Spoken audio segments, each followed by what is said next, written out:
Hey guys, now I want to talk to you about your interviews. This is the one thing that I believe is my gift to you, and that sounds kind of corny, but the best feedback that I get from my students is about the job interview. And there are a lot of things that we'll talk about during your job interview. And I'll do another video for next week so you understand the big takeaways that I want you to take away from the job interview. But a lot of people don't know how to do a job interview. And I'll talk more about that. I just want to talk about the nuts and bolts for right now. The job interview is explained, let me go down to the smaller screen here, during the interview instructions. And I won't read these to you, but you can print them out. Here's the gist. This is the one thing that I need us to do in your group at the same time. So the first person in the group, the communicator, will ask everybody else, hey, when's a good time during this week to have our interview with everybody present? And yeah, for 5 people, like for the group number 1, it may be a little tough to figure that out. But you guys are this is one of the things that you're going to have to learn how to do in the real world. So you got to learn it now. You're going to have to figure it out. You're going to have to keep at it until, okay, we can do 3 o'clock on Thursday. Fine. Tell Instructor Park, oh, well, we can't just give him one thing. We need to give him 3 alternatives. So when else can we do it? Saturday morning at 10, okay, or Sunday afternoon at 3, okay. The communicator sends those 3 times to me, and then I pick one, and then we have what is called a collaborate session. You can see it here. Or we can have a Skype session, however it works best for everybody. Collaborate is inside of Blackboard. Skype, of course, is on your phone or whatever else. Now,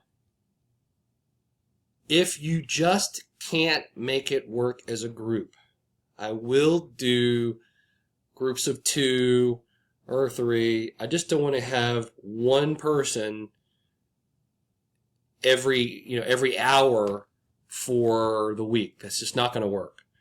That's the reason why we do it. The second reason we do it in a group is because the other people are watching and listening to you do your interview. This secret video number is 7.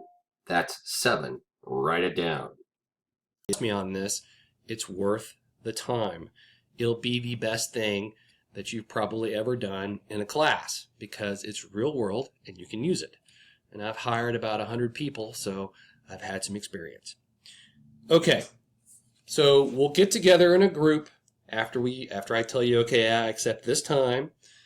Everybody will dial in, whether it's on Skype or Collaborate, and one person will pick from the lottery and say, I'll go first. And if you look at the interview evaluation form, there are some things that I look for.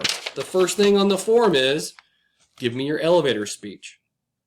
Basically, an elevator speech is 30 seconds of why I should hire you.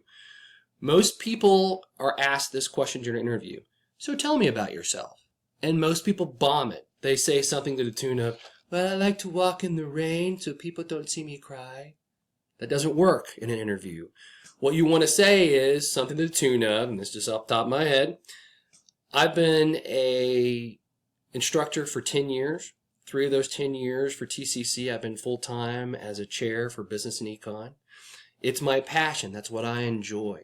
Before that, for 20 years, I worked in business. I was a sales manager for small groups and large groups and international groups, inside groups and outside groups.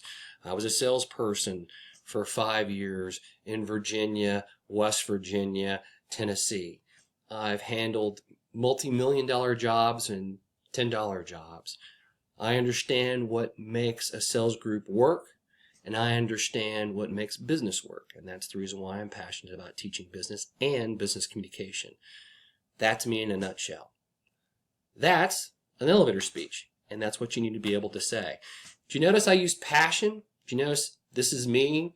This is what makes me tick? That kind of thing? That's what potential employers want to know. They want to know why they should hire you. And if you're interviewing for an instructional job, the first half of that conversation I just had with you would be important. If I was interviewing for a sales job, the second half would be important. You get the idea.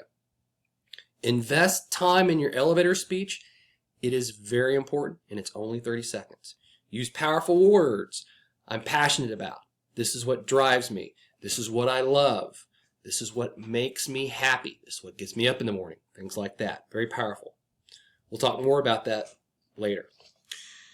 The second thing is, do you have confidence? Are you boring? Are talking like this? Or sound like you have a nasal congestion problem?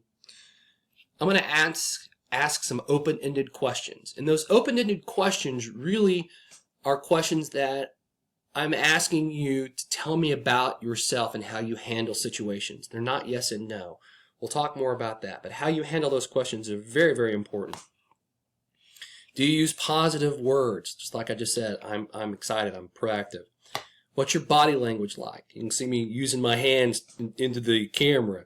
That's important.